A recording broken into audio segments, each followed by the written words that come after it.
आपके वालिद साहब एक नामी गिरामी मशहूर फिल्म स्टार थे। हाँ जी, मेरे ताया भी नामी गिरामी मशहूर फिल्म स्टार थे, अनायत हसन भट्टी। वालिद साहब फिल्म स्टार थे, उनकी कौन सी फिल्म आपकी पसंदीदा थी? की फिल्म मौला जट, जिसमें उन्होंने बालाघाटी का रोल किया। अच्छा उन पे गाना पिक्चराइज हुआ था, नशे दी ये बोतलें, अच्छा ना इन्नी हथ चुकनी मेरी को डीक नाल, जावेंगी तो मुकनी, वो मुझे हाँ। पसंद है। मुझे कुछ वहम वगैरह होने लग पड़े थे और उन पर कंट्रोल नहीं रहा था, कि मैंने शाउट करना शुरू कर दिया, सेल्फ टॉक करनी शुरू कर दी। मुझे इलेक्ट्रिक शॉक ट्रीटमेंट करवाया गया मेंटल हॉस्पिटल से। 16 शॉक्स लगे मुझे। उन्होंने कहा कि जी इससे ज़्यादा शॉक्स हम नहीं लगा सकते, इसकी जान को खतरा है। तो भाई की तरफ से कोई सपोर्ट ही तो नहीं हो रही, बिल्कुल लापता हुए हैं। उनका ना एड्रेसेस मिल रहे हैं, वो घर उन्होंने चेंज कर लिए हैं, शिफ्ट कर लिए हैं। बस अपने भाई को कहना चाहूँगा कि यार यहाँ से कम निकलवाओ तो सही, मैं अपनी नॉर्मल लाइफ, अगर नॉर्मल हो ही गया हूँ तो गुजारूँ तो सही।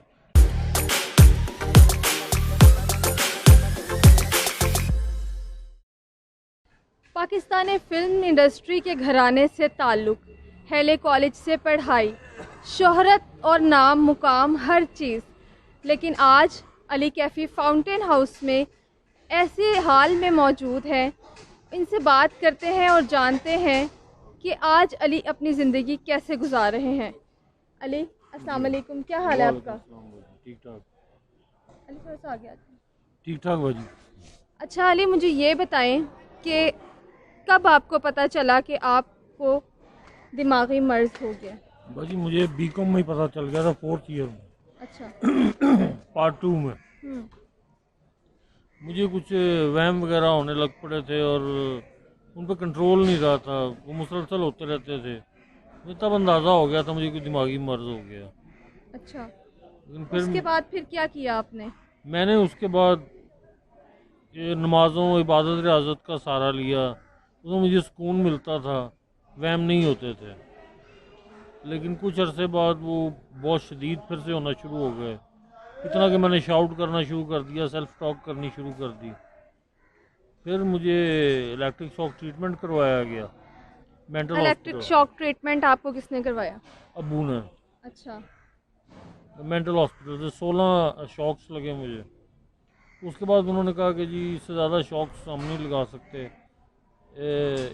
इसकी जान को ख़तरा है। तो फिर मुझे यहाँ पे एडमिट करवा गए। यहाँ पे इलेक्ट्रिक शॉक ट्रीटमेंट नहीं होता, यहाँ पे थेरेपी पे ज़्यादा माना जाता है। तो यहाँ पे छोड़ गया। अब 13 साल से मैं इधर हूँ मुसलसल। 13 साल से आप यहाँ हैं। अली, अपनी कुछ फैमिली बैकग्राउंड के बारे में मुझे बताएं। आपके वालिद साहब एक नामी गिरामी मशहूर फिल्म स्टार थे। हाँ जी, मेरे ताया भी नामी गिरामी मशहूर फिल्म स्टार थे, अनायत हसन भट्टी। अनायत हुसैन भट्टी साहब, कफ़ायत हुसैन कैफ़ी, कैफ़ी। उनका फिल्मी नेम था कैफ़ी, लेकिन जो रियल नेम था वो कफ़ायत हुसैन भट्टी ही था। अच्छा, तो कैसी तब आपकी ज़िंदगी कैसी थी? एक फिल्म स्टार का बेटा अली कैफ़ी तब अपनी ज़िंदगी कैसे गुजारता था? नॉर्मल, बिल्कुल जैसे नॉर्मल लोग होते हैं, जैसे आप लोग हैं ऐसे ही बस। मैंने तो ऐसी लाइफ गुजारी हुई है 20-21 साल की उम्र तक, जैसे आप लोग हैं नॉर्मल, ऐसे काम काज करते फिरते हैं, पढ़ते। पढ़ाई आपने कहाँ से की? क्या तालीम आपने हासिल की? मैंने डीपीएस से मैट्रिक किया साइंस में, divisional public school model town branch से। फिर मैंने आईकॉम किया पंजाब कॉलेज ऑफ कॉमर्स से। फिर बीकॉम में चला गया मैं हेले कॉलेज यूनिवर्सिटी। फिर वहाँ से 4th ईयर में मेरी 3 सप्लीज आई, फिर मैंने क्लियर नहीं की। मैं एडमिट उन दिनों हो गया था।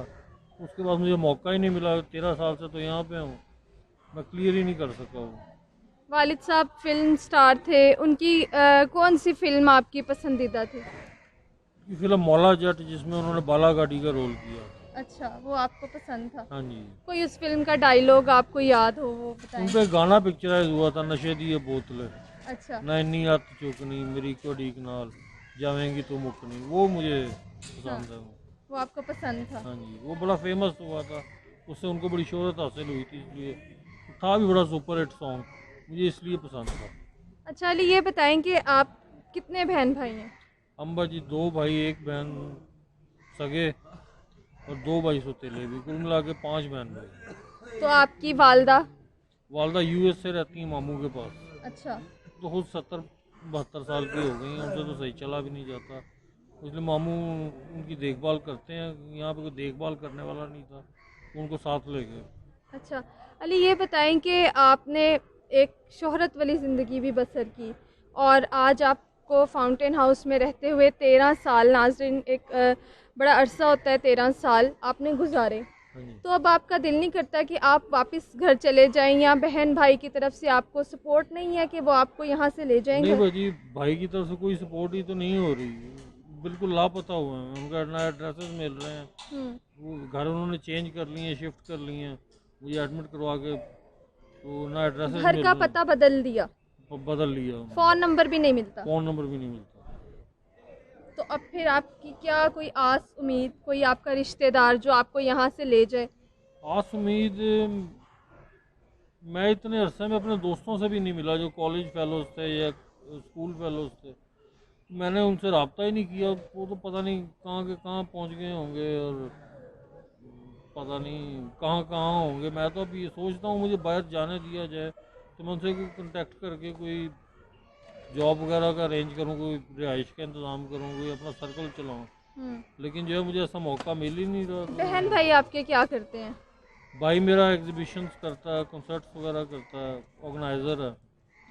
बहन मेरी स्कूल में कोऑर्डिनेटर है। अच्छा, तो आपको कोई रिश्तेदार भी नहीं यहाँ पर लेकर गया यहाँ से, या कोई आके आपको स्पॉन्सर नहीं कर रहा, कोई आपके आके कोई अखराजात नहीं उठा रहा? नहीं, रिश्तेदार तो मेरे बहुत हैं। टीवी में आगा अली अब्बास आता है, वो भी मेरा कज़न है। आगा अली अब्बास, उनसे आपका क्या रिश्ता है? मैं तायाजाद बहन का बेटा, तायाजाद बहन, नैसन भट्टी साहब की बेटी का बेटा। अच्छा, और इसके अलावा और कौन कौन से रिश्तेदार हैं जो आजकल टीवी ड्रामास में काम कर रहे हैं? वसीम अब्बास। अच्छा, वसीम अब्बास का बेटा अली अब्बास। फिर मेरा छोटा भाई टीवी लगा हुआ है यहाँ पर, आप टीवी पर देखते हैं उन्हें? हाँ जी। अच्छा, तो फिर आपका नहीं दिल करता कि मैं भी एक बाहर आज़ादाना ज़िंदगी गुजारूं और मैं भी जाकर, आपको शोहरत का शौक़ नहीं हुआ कभी? नहीं, मुझे नहीं शौक, मुझे फेम का शौक नहीं है। मुझे बस नॉर्मल लाइफ गुजारने का शौक है, इज्जत के साथ ज़िंदगी गुजारी जाए बस, और जो है अपना रिज़्क़ रोटी कमाया जाए। हाँ, दौलत आप कमा सकते हैं, दौलत कमाने का शौक ज़रूर है, लेकिन शोहरत का शौक। अली, मुझे ये बताएं कि अब आपकी जो बाकी की ज़िंदगी है, आपकी कितनी उम्र हो गई है ये बताएं? मेरी 42 से अबव हो गई है। 42 हो गई है, 3 मंथ्स। अच्छा, ये बताएं कि जो बाकी की ज़िंदगी है वो आप कैसे गुजारना चाहते हैं? क्या कोई ज़िंदगी का, आपकी कोई ज़िंदगी का मकसद आपने बनाया हो? मकसद यही है कि मैं चाहता हूँ यहाँ से बाहर निकलूँ और कोई अपना शेल्टर का इंतज़ाम करूँ। उसके बाद फाउंटेन हाउस ने आपको शेल्टर दिया तो हुआ है? दिया हुआ है, लेकिन कोई लिखा तो नहीं ना स्टाम्प पेपर पे कि मुस्तकिल ही मुझे यहाँ पे रखा जाएगा। शिफ्टिंग वगैरह भी होती रहती हैं। हाँ। फिर मैं चाहूँगा कि मुस्तकिल शेल्टर का इंतज़ाम करूँ, उसके बाद मैं साथ साथ कोई जॉब का भी इंतज़ाम करूँ, साथ साथ स्टडी भी कंटिन्यू करूँ।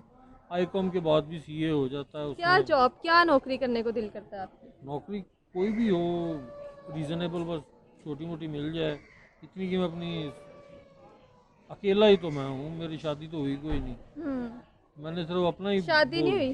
शादी नहीं हुई। अच्छा, वैसे फिल्म इंडस्ट्री में बड़े अफेयर्स भी चलते हैं अली, तो आप तो एक ऐसी फैमिली से ताल्लुक़ रखते थे कि जहाँ पर ये चीज़ें बड़ी आम, कॉमन समझी जाती हैं, दोस्तियाँ लड़कियों के साथ, उनके साथ पार्टीज करना, तो आप ऐसे ही मतलब किसी के साथ आपकी कभी कोई मोहब्बत हुई हो या कोई अफेयर, आपने कोई किसी को पसंद किया हो?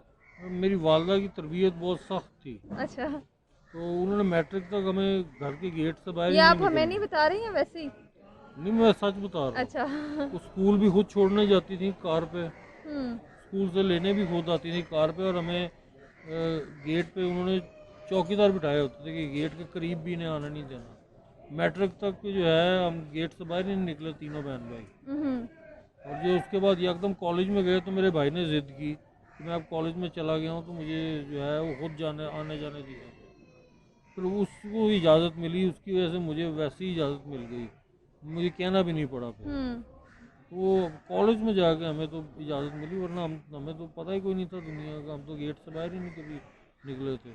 यानी आपने कभी भी किसी को पसंद नहीं, कभी कोई लड़की पसंद नहीं आई? नहीं, कोई पसंद नहीं आई, नहीं ये बात नहीं है, बस तो पसंद आई थी? हाँ, ही 1-2 गर्लफ्रेंड्स थी, बस छूट गई, छोड़ दिया उनको। 1-2 साल उनके साथ अफेयर रहा, बस छोड़ दिया बस। अच्छा, चलें। और कोई आखिरी पैगाम आप देना चाहें, आखिर में कोई पैगाम आप देना चाहें पैगाम अपने ये, भाई को, अपने फैमिली को, हाँ कि जी, वो बस अपने भाई को कहना चाहूँगा कि यार यहाँ से कम निकलवाओ तो सही, मैं अपनी नॉर्मल लाइफ अगर नॉर्मल हो ही गया हूँ तो गुजारूँ तो सही। यहाँ पे तो फिर अब नॉर्मल हो जाता हूँ, विद इन 30 सेकंड ये मर्ज दोबारा अटैक कर देता। जब भी नॉर्मल होता हूँ कोई ना कोई ऐसी अब नॉर्मल एक्टिविटी होती है तो फिर मुतासर कर देती है दिमाग को। तो वो वैसे आपको क्या लगता है क्यों नहीं लेकर जा रहे? वो उसको पता हो, बस वो अब्बू फौत हो गए हैं, वो मेरी जिम्मेदारी नहीं उठाना चाहता, यही लगता है। जिम्मेदारी नहीं उठाना चाहते अली कैफ़ी के भाई। वालिदैन जब तक होते हैं, एहसास करते हैं अपने बच्चों का, तो वालदा का भी कभी दिल नहीं किया कि वो आपसे आके मिले? वालदा वालदा तो 2-3 बार आई हैं यहाँ पे, मिल के गई हैं। जब जब भी यूएसए से पाकिस्तान आती हैं मिल के जाती हैं, लेकिन इस दफ़ा जब भाई ने एडमिट करवाया तो कितने साल हो गए वालदा को मिल के गए हुए? 3-4 साल तो हो गए हैं। 3-4 साल हो गए हैं। नाजरीन, ये अली कैफ़ी थे। कोई ज़रूरी नहीं होता कि एक आम शख्स के साथ, एक गरीब घराने के अफराद के साथ, जो फ़र्द के साथ कोई इस तरह का हादसा पेश आए। ये हादसा किसी के साथ भी पेश आ सकता है, मर्ज़ कोई भी किसी भी मर्ज़ में मुब्तला हो सकता है। लेकिन यहाँ पर सवाल ये पैदा होता है कि बाज़ ऐसे लोग भी हैं जो ये समझते हैं कि शोहरत और नाम और मुकाम और इज़्ज़त वाले बंदे के साथ कोई इस तरह की बीमारियां, कोई इस तरह का मसला नहीं हो सकता। तो ये तो चीज़ सबके साथ हो सकती है। तो अब अली कैफ़ी की आपने दास्तान